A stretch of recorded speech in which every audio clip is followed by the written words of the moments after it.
Salut, c'est Thomas. Aujourd'hui, je vais vous parler de l'AFS Blackbird 6.4 que j'utilise depuis plusieurs mois. Donc voilà, pour info, je fais 90 kg, une petite cinquantaine d'années. Allez, la Blackbird, comme vous pouvez voir sur le petit logo, elle est fabriquée en France, plus précisément près de Brest. Comme toutes les séries Advance, toutes les séries noires qui sont faites chez AFS. Donc on a un shape qui est en carbone triaxial, qui est super rigide et qui a un poids que j'ai pesé à 6,7 kg. Ça fait partie de ces planches qui sont assez longues et fines, mais pas trop fines. Elle fait quand même un peu plus de 23 de large, donc ça va vous permettre d'avoir de la stabilité, notamment ces petites ailettes là qu'on voit à l'arrière. Ça permet de gagner de la stabilité à l'arrêt, et vous allez voir qu'on en a besoin, notamment quand on a la houle de côté. Donc c'est assez intéressant au niveau stabilité. Pour le reste, la carène est assez simple et très glissante. Ça permet de décoller très tôt. C'est le but de ce type de planche qui est à l'origine une planche de Sufoil, mais que j'utilise moi uniquement en wing. Voilà, on voit cette forme allongée avec ces petites ailettes sur les côtés stabilisatrices. C'est comme les petites roulettes sur les vélos en fait, ça permet de se stabiliser avant le vol. Voilà, puis une carène voilà, très simple au final, avec un boîtier de foil qui est très avancé, ce qui donne des sensations, la sensation d'avoir en fait une planche beaucoup plus courte que 6.4. Ça c'est important de bien le comprendre quand on prend ce type de planche longue et fine. En fait on n'a pas l'impression d'avoir aussi long. Et donc ça garde des bonnes sensations de maniabilité notamment. On voit la partie évasée à l'arrière là qui permet d'évacuer l'eau qui est sur le pont, parce que le pont est très concave. Donc ça nous donne un contact direct avec le foil et on peut appuyer les orteils, moi ce que je fais souvent sur l'avant du pad. Et puis là ce qu'on voit donc c'est la valve de décompression qui permet de ne pas avoir à visser ou dévisser une vis pour la partie pour éviter les surpressions quoi. Allez, c'est parti pour les essais sur l'eau et mes ressentis sur l'eau avec ce type de planche. Allez, première chose évidemment, le départ en vol, c'est ce qu'on recherche avec ce type de planche. Donc on a une planche qui va glisser très vite, il suffit de pomper un petit peu. On peut mettre des tout petits foils, c'est ça qui est sympa. Là le copain là il est en 900, moi je suis en 850 maintenant avec les nouvelles silk là, et je décolle étonnamment tôt. Il faut pas hésiter à se mettre sur l'avant, à prendre de la vitesse et puis la laisser décoller avec la vitesse quoi. Et ça part très tôt.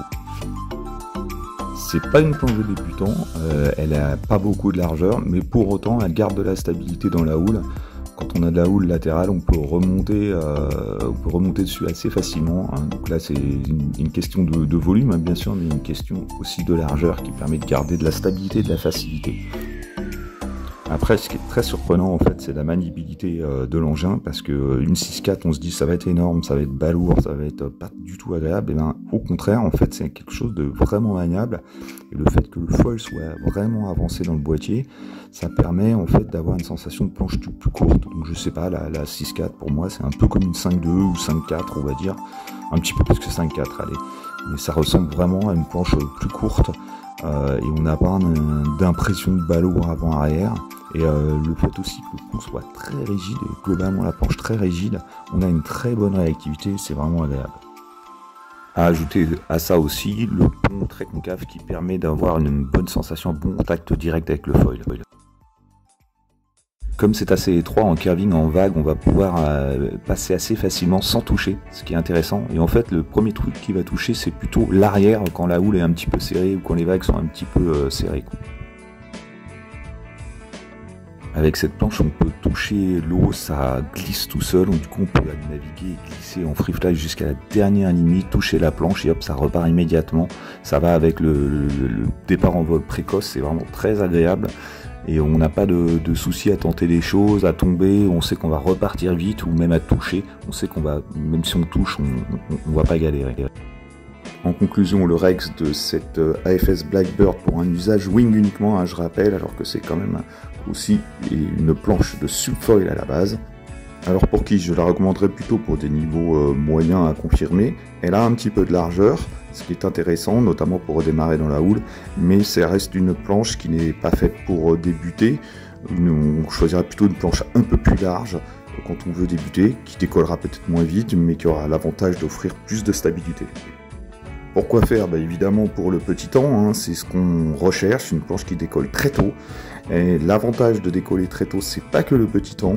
Moi, j'utilise cette planche-là 80% du temps pour autre chose, pour une autre raison, pour le fait que je puisse utiliser des tout petits foils, en tout cas pour mon gabarit. Et ça me permet d'aller plus vite, ça me permet d'avoir beaucoup de plaisir, alors qu'il n'y a pas beaucoup de vent, sans galérer dans la houle, sans galérer dans le vent léger, et aussi de limiter les tailles de wing, puisque maintenant je suis quasiment en 5 mètres en plage basse, et j'utilise la 4 mètres assez rapidement, très rapidement même, donc c'est vraiment du plaisir d'utiliser ce type de planche pour pouvoir réduire ce qu'on a tout en haut et ce qu'on a tout en bas. Donc mon conseil évidemment c'est d'essayer, parce que ce sont des sensations particulières et ça ouvre à de nouveaux horizons. Mais bien sûr, ça n'empêche pas de se planter. Oh, c'est dans la boîte, c'est dans la boîte!